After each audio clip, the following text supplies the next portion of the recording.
दोस्तों, एक महिला अपने पति के साथ कार में बैठकर रोजाना ऑफिस के लिए जाया करती थी, लेकिन रास्ते में ट्रैफिक पर या फिर लाल बत्ती पर जहां भी उसकी कार रुकती थी, तो कुछ भीख मांगने वाले लोग उसके कार को घेर लिया करते थे। ऐसे में एक लड़का था जो कि बहुत ही मासूम था, जो कभी गुब्बारे बेचता तो कभी पेन बेचता तो कभी वो गुलाब का फूल बेचा करता था। वो भी इसके कार के पास आता है और दोस्तों इतना मासूम और इतना प्यारा वो बच्चा होता है, धीरे धीरे उस महिला को वो बच्चा पसंद आने लगता है।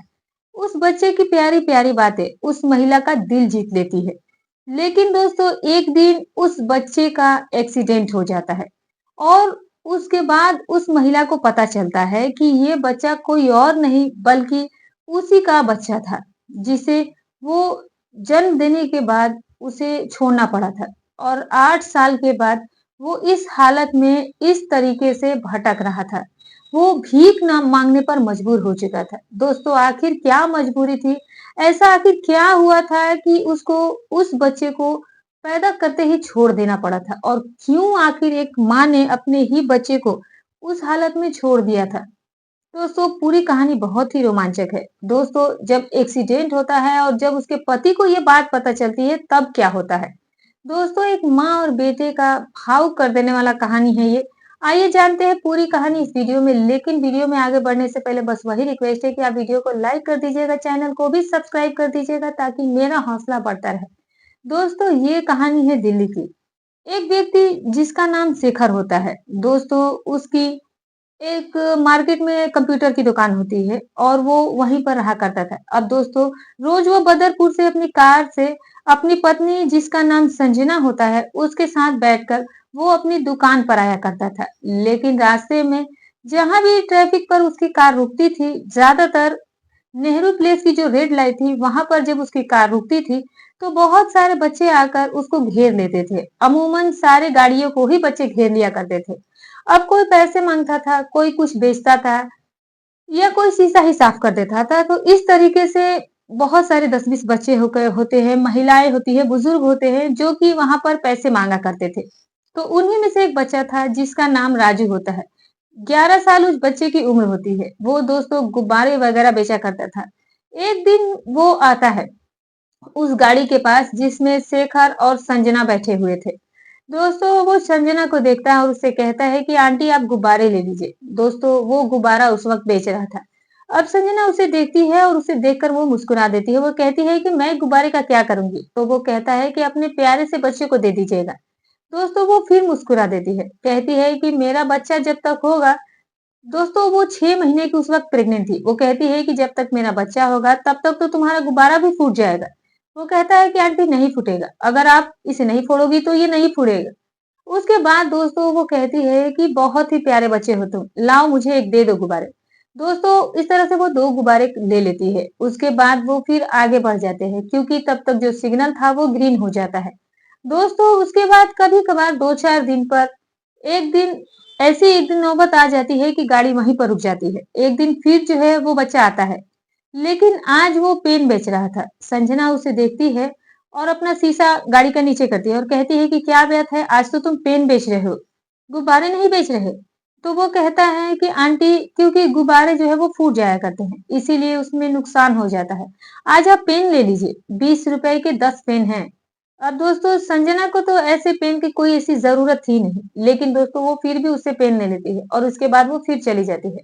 अब दोस्तों ऐसे ऐसे जो है संजना और उस बच्चे में जिसका नाम राजू होता है, दोनों में अच्छी खासी जान पहचान हो गई थी, दोस्ती हो गई थी। वो जो है वो राजू को पसंद करने लगती है क्योंकि उस बच्चे की बातें बहुत ही प्यारी थी। वो बहुत ही मासूम सा बच्चा होता है। दोस्तों अब जब भी वो आती थी तो उसे कुछ ना कुछ ले लेती थी और बदले में चुपके से उसे 100-50 रुपए पकड़ा दिया करती थी।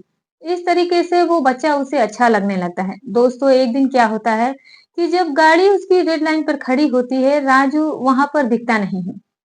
वो उसी को ढूंढे जा रही थी क्योंकि वो चाहती भी थी कि काश यहीं पर मेरी गाड़ी रुकी और उस बच्चे से मेरी मुलाकात हो, बात हो। अब दोस्तों जैसे ही गाड़ी रुकती है राजू दिखता नहीं है। तो जो 2-4 बच्चे थे वो जानते थे कि ये जो मैडम है वो राजू को पसंद करती है। वो दौड़ कर आते हैं और कहते हैं कि मैडम आप राजू को ढूंढ रही हो क्या? राजू का तो एक्सीडेंट हो गया है। अब दोस्तों जैसे ही वो ये सुनती है संजना, उसके आंखों में आंसू आ जाते हैं। वो कहते हैं कि क्या बात कर रहे हो? कैसे हुआ और कब हुआ?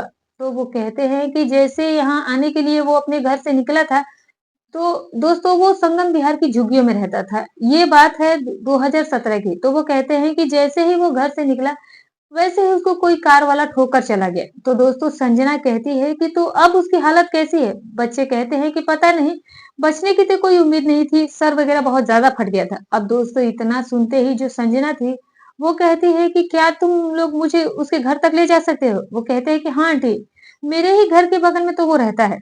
अब वो शेखर से कहती है कि शेखर प्लीज मुझे उतार दो, मेरा दिल नहीं मान रहा है। मैं एक बार जाऊंगी, उस बच्चे को देखना चाहती हूँ। शेखर कहता है कि ठीक है तुम जाओ, और मैं चूंकि दुकान पर जा रहा हूँ क्योंकि वहां के लड़के भी हैं, आ गए हैं, तो वहां दुकान खोलने का टाइम हो गया, तो जैसा हो तो मुझे फोन कर देना।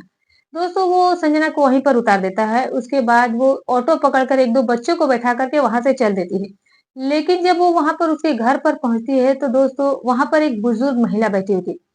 उस महिला को देखते ही जो संजना थी वो हैरान हो जाती है, क्योंकि वो उसको बहुत ही अच्छे से जानती थी। जैसे ही वो जाती है, वैसे ही जो महिला थी वो भी संजना को देखते ही पहचान जाती है, और उसको देखते ही वो दहाड़े मारकर रोने लगती है।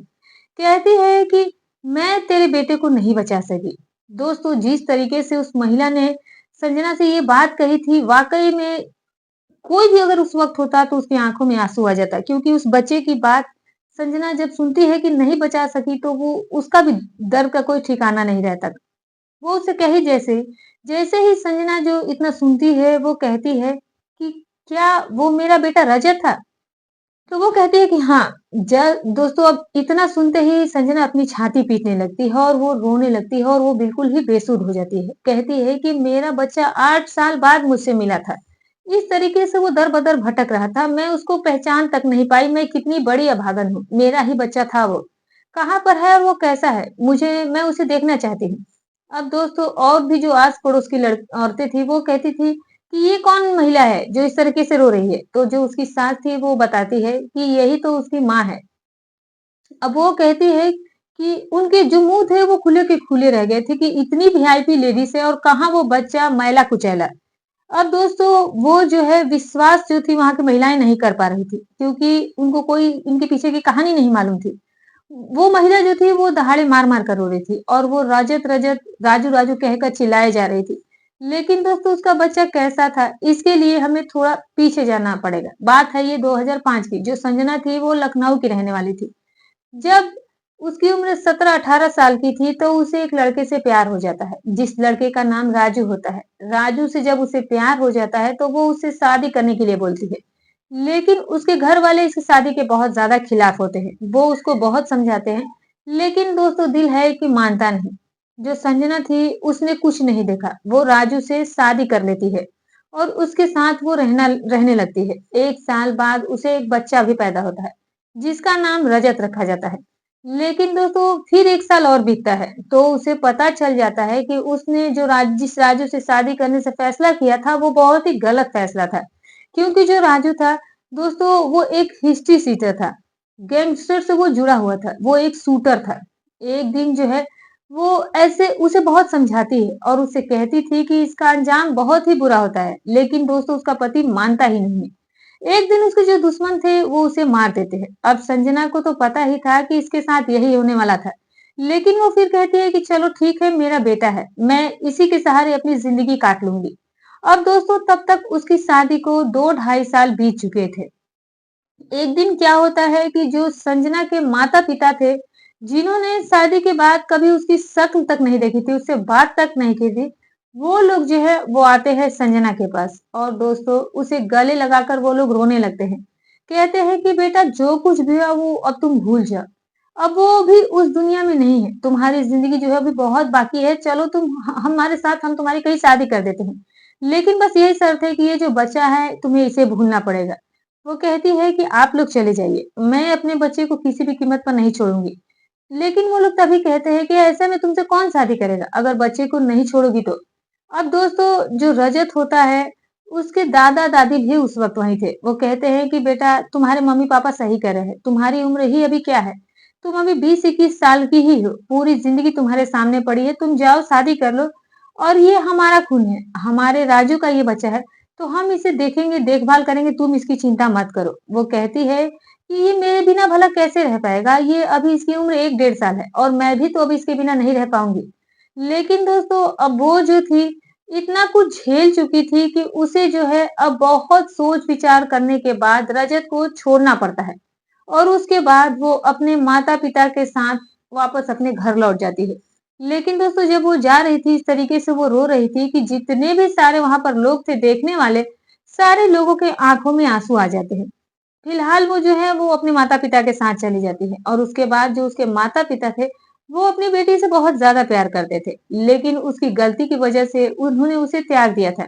लेकिन अब जो है उसे एक अच्छा-सा लड़का उसके लिए ढूँढने लगते हैं। उनका कोई जानने वाला उनको शेखर के बारे में बताता है, तो दोस्तों दोनों ही एक-दूसरे को देखते हैं और उसके बाद दोनों एक-दूसरे को पसंद कर लेते हैं और उसके बाद उन दोनों की शादी तय कर दी जाती है। लेकिन शादी करते वक़्त ये सारी बातें, उसकी पिछली ज़िंदगी की सारी बातें छिपाई जाती हैं। उसकी शादी के बारे में, उसके बच्चे के बारे में, ऐसा उसे कुछ भी नहीं बताया जाता है, बल्कि उसे बिल्कुल ही कुँवारी लड़की बताकर उस शेखर से उसकी शादी कर दी जाती है। शेखर का परिवार दिल्ली में रहता था, अच्छी-खासी पढ़ी-लिखी उसकी फैमिली होती है। दोस्तों वो संजना से शादी करके बहुत खुश होता है क्योंकि संजना वाकई में बहुत ही खूबसूरत थी और साथ में जिंदगी ने उसे इतनी ठोकर दी थी कि वो अब वो समझदार भी बन चुकी थी। इसीलिए जो शेखर था वो अपनी पत्नी को पाकर बहुत खुश हो जाता है और वो संजना को बेहद ही प्यार करता है क्योंकि दोस्तों वो दिल्ली से कुछ समय के लिए शादी करने के लिए ही चला गया था और शादी करने के बाद वो फिर से दिल्ली बदरपुर अपने फ्लैट में आकर रहने लगता है और उसके बाद उनकी एक लैपटॉप की कंप्यूटर की दुकान भी होती है, तो वो जो है वो संजना के साथ ही रोज ऑफिस जाया करता था। संजना भी जो है चूँकि वो भी 12वीं तक पढ़ी थी, उसके बाद ही उसने शादी कर ली थी, लेकिन फिर भी उसने अपनी पढ़ाई नहीं छोड़ी थी, इसीलिए वो ग्रेजुएशन कर चुकी थी। तो दोस्तों दोनों ही मिलकर अपनी दुकान चलाते थे और उन्होंने 1-2 लड़के भी रखे थे, उनकी इनकम बहुत अच्छा खासा था। अब दोस्तों इधर संजना की ज़िंदगी बहुत अच्छी खासी चल रही थी, लेकिन उधर जो रजत था, दोस्तों उसकी ज़िंदगी में भूचाल आ जाता है। क्योंकि उसके जो दादा-दादी थे, कुछ दिन बाद जो उसके दादा थे, वो भी इस दुनिया से चल बसे थे। तो उसके जो और परिवार वाले थे, वो कहते हैं कि इस बच्चे को तो इसकी माँ छोड़ गई और तू जो है इसको अपने पास अपने पल्ले अगर तुमने रखा है, तूने मुसीबत को जड़ पाल रखा है। इसको तू कहीं अनाथ आश्रम में छोड़ा या फिर इसे वहीं पर फेंका जहाँ पर इसकी माँ रहती है। लेकिन जब उसकी जो इसकी दादी थी वो कहती है कि नहीं ये मेरा राजू है, मेरे राजू का ये बच्चा है। मैं इसे किसी भी कीमत पर नहीं छोड़ सकती, ये मेरे ही साथ रहेगा। अब दोस्तों आए दिन जो है वो जो और उसके बेटे थे वो कलेश करते रहती थी, उसकी पत्नियाँ कलेश करती रहती थी। इसीलिए वो इससे बहुत ज़्यादा परेशान हो गई थी। एक दिन जो है रजत जो है उसकी बुआ आई हुई थी, जो कि सबसे बड़ी थी घर में। तो वो आई हुई थी और वो देखती है कि इस लड़के को लेकर घर में बहुत ज़्यादा कलेश होता है। उस समय उसकी उम्र मात्र 4 साल की होती है क्योंकि 2005 में शादी हुई थी, 2006 में वो पैदा हुआ था और 2007 में जो राजू था वो मारा जाता है। 2008 में 9 ये जो बात ही है, ये 9 की बात है। वो 2009 में जब आती है, वो कहती है कि माँ जब इतनी ही परेशानी इस बच्चे को ला मुझे ही दे दे। मेरे 2 बच्चे हैं, इसके साथ ही इसको भी मैं अपने साथ लेके जाऊँगी और मैं वहीं पर पढ़ाई लिखाऊँगी। तो वो कहती है कि नहीं मुझे किसी पर भरोसा नहीं है, मैं इसे किसी को नहीं दूँगी और ये मेरे ही साथ रहेगा जब तक मैं जीऊँगी। और तेरे भी तो बच्चे हैं, तेरा भी तो अपना पति है, वो इसके साथ दुर्व्यवहार करने लगेंगे तो फिर मैं क्या करूँगी और ये बेचारा कहाँ जाएगा? इसीलिए मैं इसे अपनी नज़रों से दूर नहीं कर सकती हूँ। लेकिन वो कहती है कि अच्छा ठीक है अगर ऐसी ही बात है माँ, तेरा भी इस घर में देख रही हूँ कि कोई भी नहीं है तो तू भी मेरे साथ चल और जो भी मैं खाऊँगी जो खाऊँगी वो तुम्हें भी खिलाऊँगी, इस बच्चे को खिलाऊँगी, मेरे साथ चल। तो दोस्तों इस तरीके से जो रजत जो है वो अपनी दादी के साथ अपनी बुआ के घर दिल्ली आ जाता है। संगम बिहार में उसकी बुआ रहती थी और वो इधर-उधर मज़दूरी किया करती थी। अब दोस्तों धीरे-धीरे वक़्त बीतता गया और जब वो रजत 10-11 साल का हो गया तो देखने लगा कि कुछ लड़के जो है वो पैसा कमा कर लाया करते थे। तो वो कहता है कि यार ये पैसे तुम लोग कहाँ से कमा कर लाते हो? तो बच्चे उसे बताते हैं कि हम जाते हैं और दिल्ली की सड़कों पर रेड लाइट पर जहाँ भी रेड लाइट पड़ता है तो कार वाले जो है वो पैसा देते हैं। हम उनसे माँग लेते हैं और वो दे देते हैं। अब दोस्तों उसके भी मन में आ गया क्योंकि उसकी भी दादी की तबीयत वगैरह बहुत ज़्यादा खराब रहने लगी थी। उसके जो फूफा थे वो एक शराबी आदमी थे। वो भी आए दिन झगड़ा ही करा करते थे। तो वो कहता है कि ठीक है मैं भी चलूँगा यार तुम लोगों के साथ। लेकिन जो उसकी दादी थी वो उसे मना करती थी। वो कहती थी कि नहीं तू नहीं जाएगा। और कोई भी पैसे-वैसे किसी से माँगना गंदी बात है, मत जाया कर। लेकिन वो कहता है कि दादी मैं पैसे नहीं माँगूँगा, तो मैं सब पैसे नहीं माँगूँगा, मैं कुछ सामान बेचकर पैसे कमाऊँगा। मैं वही बेचा करूँगा और उसी से पैसे कमाऊँगी। अब दोस्तों वो गुब्बारे खरीदता है और फिर वो जाकर नेहरू प्लेस की रेड जहाँ लाइट जलती है वहाँ पर बेचता रहता है। कभी फूल बेचा, कभी पेन बेचा, कभी गुब्बारे बेचा, कुछ भी बेचता था। दोस्तों इसी दौरान जो संजना थी, उससे राजू की मुलाकात हो जाती है। अब दोस्तों संजना जो है, वो अपने बच्चे को बहुत याद करती थी, रजत को बहुत याद करती थी। लेकिन दोस्तों अब कभी अगर उसे याद भी आती थी, तो वो अकेले में रो लिया करती थी। किसी से कुछ कह भी नहीं सकती थी, बता भी नहीं सकती थी। क्योंकि जब तक वो अपने घर पर थी, तो वो उससे अक्सर मिल लिया करती थी। लेकिन शादी के बाद दोस्तों उसके माता-पिता ने कहा था कि भूल कर भी कभी इस बच्चे के नाम अपनी ज़ुबान पर ना मत लाना। नहीं तो अगर इन लोगों को पता चल जाएगा, तो फिर बहुत बुरा हो जाएगा। दोस्तों इसीलिए वो अपने कलेजे पर पत्थर रखकर रजत को जो याद करती है लेकिन चाहते हुए भी उसे कभी मिलने नहीं गई और उसको ये भी नहीं पता था कि आखिर अब रजत कहाँ है क्योंकि कभी वो अगर फोन भी करती थी जब अपने मायके जाती थी तो उसे पता चलता था कि वो अपनी बुआ के साथ कहीं चला गया है इसीलिए उससे कभी दोबारा संपर्क ही नहीं हो पाया और उस रजत का नाम धीरे-धीरे जो है अब उसकी दादी भी रजत को राजू ही बुलाया करती थी क्योंकि उनके बेटे का नाम राजू था इसीलिए उसका नाम ही अब राजू पड़ जाता है। तो दोस्तों इस तरीके से ही चल रहा था और एक बार फिर जो रजत था वो राजू बनकर अपनी माँ के सामने दोस्तों पैसे माँगा करता था और सामान भी बेचा करता था। अब जो संजना थी वो उसे पहचान नहीं पाती। 8 साल बाद क्योंकि जब उसने उसे छोड़ा था तो वो सिर्फ 2 ही 3 साल का था। 8 साल बाद भला उसे कैसे वो पहचान पाती थी? अब बच्चा बड़ा हो चुका था और चूँकि जो कि साफ-सुथरा बच्चा रहता था, जिसे वो बहुत ही नाज़ुक फूल समान पाल रही थी, अब वो बच्चा इतने कठोर माहौल में था, तो दोस्तों अब वो मैला-कुचैला सा रहता था। तो ज़ाहिर-सी बात है, वो उसे इसीलिए पहचान भी नहीं पा रही थी। उससे उसका नाम पूछती है, ये भी पूछती है कि तुम कहाँ पर रहते हो? तो वो कह देता है कि मैं अपनी दादी के साथ रहता हूँ। फिर भी जो है वो नहीं उसे पहचान पाती है। लेकिन जब उस दिन वो जब जाती है और वहाँ पर संगम विहार में, तो जब दादी को वो देखती है, तो उनको तुरंत डाउट हो जाता है कि ये मेरा ही बच्चा तो कहीं नहीं है। अब जैसे ही दादी भी बताती है, देखते ही दादी उसे भी पहचान हो जाती है। वो भी हैरान हो जाती है कि ये अचानक कैसे आ गई? हालाँकि ये पहले जानती थी कि दिल्ली में ही रहती थी, लेकिन इस तरीके से कभी उन्होंने सपने में भी नहीं सोचा था कि ऐसे आमना-सामना हो जाएगा। तो वो जो है जैसे ही देखती है चिल्लाकर रोने लगती है और उसे बताती है कि हाँ, वो तुम्हारा ही बेटा रजत था और उसका ही एक्सीडेंट हो गया है। अब वो दोस्तों चिल्लाकर कहती है कि कहाँ पर है? उसके पास मुझे लेकर चलो। तो दोस्तों वो कहती है कि अस्पताल लेकर उसकी बुआ गई है, पता नहीं अब उसका क्या हाल होगा, बहुत ही गंभीर उसे चोटें आई हैं। अब 2-3 जो पड़ोस की औरतें हैं वो तुरंत तैयार हो जाती है और कहती है कि चलिए हम आपको लेकर के चलते हैं। और दोस्तों उसको सफदरजंगगंज अस्पताल लेकर गए थे और तुरंत ये लोग वहाँ पर पहुँचते हैं। जहाँ पर जाने के बाद जो उसकी बुआ है जब उसे देखती है चूँकि वो भी इसे पहचानती थी तो वो इसके गले लगकर रोने लगती है और कहती है कि उसकी हालत बहुत ही खराब है। डॉक्टर कह रहे हैं कि कोई उम्मीद नहीं है। वो कहती है कि नहीं ऐसा मत कहो, दुआ करो वो मुझे छोड़कर ऐसे नहीं जा सकता है। अब दोस्तों जब सारी बातें हुई, 4-5 घंटे बीत गए और वो आईसीयू में था, उसकी कोई खबर नहीं थी। इधर जो शेखर था वो उसे बार-बार फ़ोन कर रहा था क्योंकि उसे अपनी पत्नी की चिंता हो रही थी। तो एक बार इसने फ़ोन उठाया और बोली कि शेखर वो बच्चा जो है वो बचने की उम्मीद में नहीं है, उसे बहुत गंभीर चोट लगी है, मुझे माफ़ कर देना, मैं आज आ नहीं पाऊँगी। अब शेखर जब ये सुनता है तो वो हैरान हो जाता है, कहता है कि यार क्या बात कर रही हो तुम? तुम चली गई वही बहुत बड़ी बात है और अगर उसे ज़रूरत है तो तुम उसे 10-20 हज़ार रुपए दे दो। ये कौन-सी भला बात है कि तुम अस्पताल भी चली गई और कह रही हो कि मैं आ ही नहीं पाऊँगी। तुम इतनी ज़्यादा क्यों इमोशनल हो रही हो? दिल्ली जैसे शहर में तुम ऐसे तो रह ही नहीं पाओगी। ऐसे भी भला कौन करता है किसी के लिए?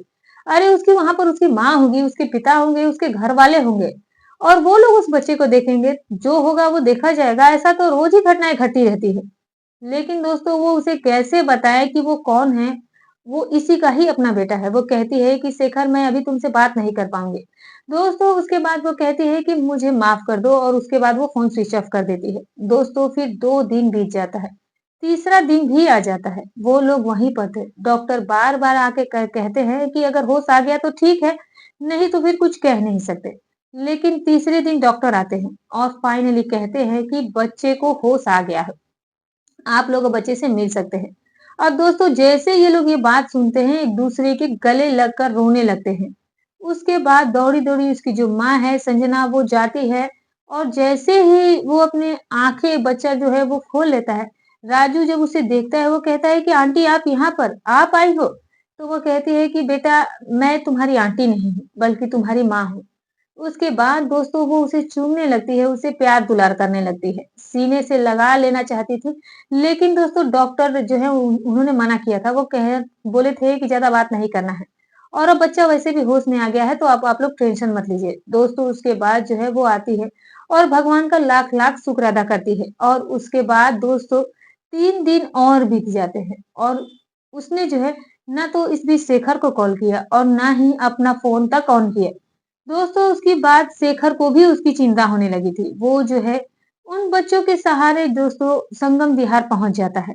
जब वो वहां पर आता है उसे सारी कहानी पता चल जाती है कि वो बच्चा दरअसल कौन था और उसकी पत्नी कौन है। अब दोस्तों उसके बाद जो है वो वहां से सीधे सफदरगंज आता है और वहां पर जब उसकी मुलाकात संजना से होती है तो दोस्तों वो उसको उल्टा सीधा बोलने लगता है। कहता है कि तुम लोगों ने धोखा दिया है, तुम लोगों को मेरे साथ ऐसा नहीं करना चाहिए था। आज से तुम्हारा और मेरा रिश्ता सब कुछ खत्म हो जा है। दोस्तों संजना उस वक्त कुछ नहीं बोल सकी। वो सिर्फ सर झुकाए सारी बातें सुनती रही और उसके बाद इतनी सारी बात कहने के बाद वो शेखर जो है वहां से चला जाता है। संजना को तसल्ली थी कि चलो कम से कम राजू की जान तो बच गई। दोस्तों उसके बाद फिर वो 1 हफ्ते तक वहीं रहती है। डॉक्टर उसकी छुट्टी कर देते हैं।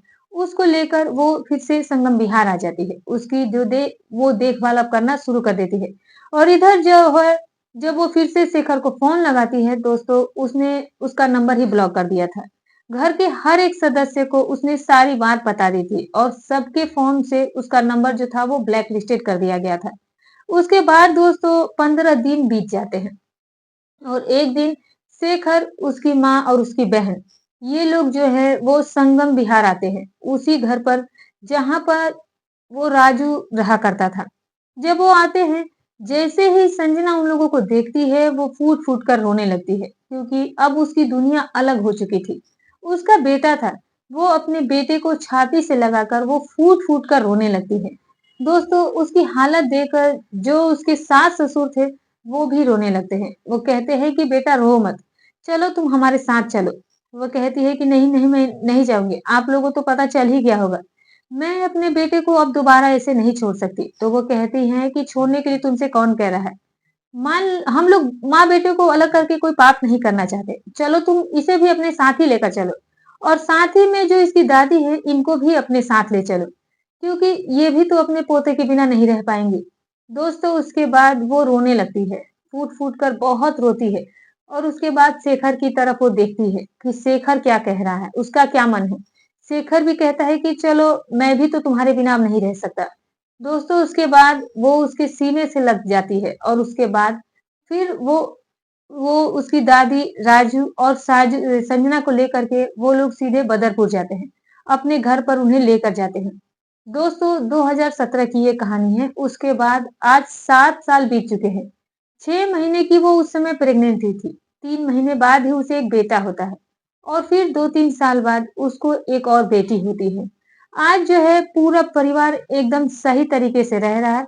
उसकी बुआ भी आती जाती है मिलने के लिए। आज जो है रजत उर्फ राजू की उम्र 18 साल के करीब हो चली है और उसके छोटे भाई की उम्र 7 साल हो चुकी है और बहन की उम्र 3 साल हो चुकी है। आज ये सारे लोग बहुत ही खुशहाल ज़िंदगी जी रहे हैं, बहुत ही अच्छी ज़िंदगी जी रहे हैं। दोस्तों कुछ भी हो जाए, लेकिन एक बच्चे को उसकी माँ से जुदा नहीं करना चाहिए। तो दोस्तों ये रही आज की कहानी। आपको ये कहानी अच्छी लगी या अच्छी नहीं लगी, जो भी हो आप कमेंट करके ज़रूर बताइएगा। अगर अच्छी लगी हो तो वीडियो को लाइक ज़रूर कर दीजिएगा, चैनल को भी सब्सक्राइब कर दीजिएगा इसी प्रकार की कहानियों के लिए। फिर मिलूँगी कल आपसे एक और नई कहानी के साथ, तब तक के लिए अपना और अपनों का ख़्याल रखें।